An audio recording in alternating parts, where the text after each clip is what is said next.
Cahors aujourd'hui. Donc moi je suis Michel Stien, je dirige une coopérative qui s'appelle COP-Cité et dont l'objet et la vocation était de travailler sur des projets culturels territoriaux qui impliquent entreprises, associations, citoyens, élus. L'idée étant de refaire société. Donc on a créé cette coopérative en 2012 et en travaillant sur le territoire, puisque nous sommes basés à côté de la place de Clichy, nous avons commencé des actions assez intéressantes avec la ville de Paris et notamment avec la place de Clichy, qui a une spécificité, c'est une place, 4 arrondissements, 4 modes de vie différents, des élus différents. Et on s'est dit, qu'est-ce qu'on pourrait faire avec les citoyens pour redonner du sens à cette place, qui est aujourd'hui un carrefour plutôt qu'une place, pour ceux qui la connaissent. Et ça a fait émerger en fait compte un festival citoyen qui s'auto-organise maintenant depuis 4 ans. Et chaque année, nous avons une thématique qui est choisie par les citoyens. Et l'idée étant dans ce festival de révéler le pouvoir de création des citoyens qui ne sont pas forcément des artistes, mais qui ont une capacité aussi à développer leur propre création. C'est un peu la vocation du festival, qui s'appelle Mixité. Et donc, cette année, chaque année, nous cherchons une thématique en lien avec la mémoire du quartier. Et nous cherchons à chaque fois à inclure les politiques dans l'échange ou dans l'événement et de le co-créer avec eux et avec les citoyens.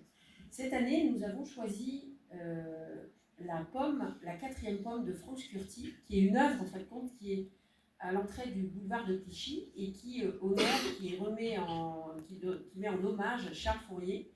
Je ne sais pas si vous le connaissez, en tout cas c'est un philosophe utopiste, socialiste, et qui avait une vision, qui avait créé ce qu'on appelle l'Association pour l'harmonie universelle. Donc il avait une vision déjà aussi très large du rapport à la vie, du rapport à la passion, aux attractions. Enfin voilà, il y a tout. Je vous laisserai découvrir, si vous ne connaissez pas, d'aller découvrir ses œuvres. Toujours est-il que dans cette recherche, nous nous sommes rendus compte qu'un autre illustre du quartier, qui s'appelle donc André Breton, puisque la place Clichy n'est pas très loin du 42 rue Fontaine, avait écrit une ode à Charles Fourier. Et dans ce contexte, j'avais eu la chance de rencontrer à Saint-Cyr-la-Popie Laurent, et donc j'ai invité Laurent à venir, ainsi que l'atelier André Breton, à venir participer à rendre hommage de nouveau à ce penseur, à un moment où justement nous pensons que le monde en a bien besoin. Et donc de ce fait, du 12 au 15 juin, pendant 4 jours, nous avons travaillé avec les citoyens et les habitants qui vivent autour du quartier de la place Clichy et les élus à rendre cet hommage. Et nous avons de ce fait fait une fête autour de cette pomme. Alors qu'est-ce que c'est que cette pomme? L'idée de Fourier, en fait, compte, était venue c'est à la fin du 19e, je ne dis pas de bêtises, Laurent, était venu du fait qu'il était à la fois parisien, il était originaire de Besançon, et il s'était rendu compte d'une différence de prix entre la pomme à Besançon et la pomme à Paris. Et toute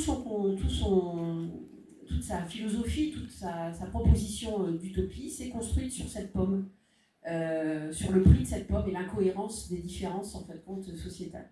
Et donc l'artiste Franz Curti, qui a répondu à un appel à projet de la ville de Paris, a eu l'idée de construire une énorme pomme qui est une pomme planisphère, c'est-à-dire ça représente la Terre, et avec cette idée bien sûr de revisiter le monde d'un point de vue harmonie universelle et à la fois dans sa dimension globale et dans sa dimension locale.